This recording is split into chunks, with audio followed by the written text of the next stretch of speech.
Rodrigo Roa Duterte. Ang kasong isinampa ng International Criminal Court, ICC, laban kay dating Pangulong Rodrigo Duterte ay pinamumunuan ng Chief Prosecutor ng ICC. Noong Hunyo 2021, si Fatou Bensouda, ang dating Chief Prosecutor, ay humiling ng pahintulot upang imbestigahan ang kampanya laban sa droga ng Administrasyong Duterte.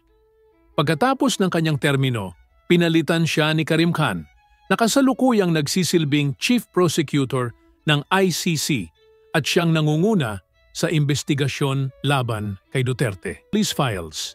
Mahalagang tandaan na ang ICC ay may isang Chief Prosecutor na responsable sa pangangasiwa ng mga investigasyon at pag-uusig sa mga kasong dinadala sa hukuman.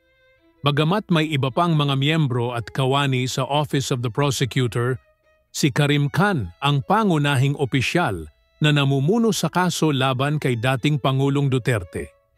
Si Karim Assad Ahmad Khan ay isang British lawyer at kasalukuyang Chief Prosecutor ng International Criminal Court, ICC, mula noong Hunyo 2021.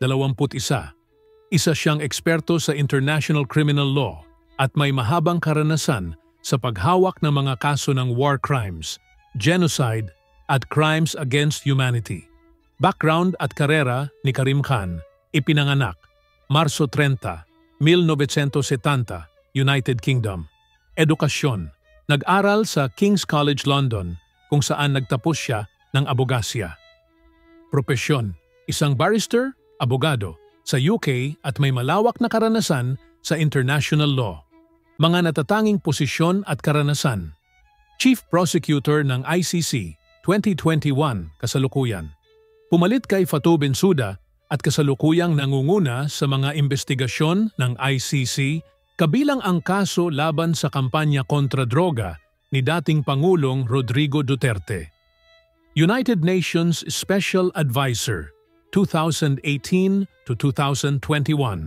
Pinamunuan niya ang investigasyon ng UN sa ISIS war crimes sa Iraq.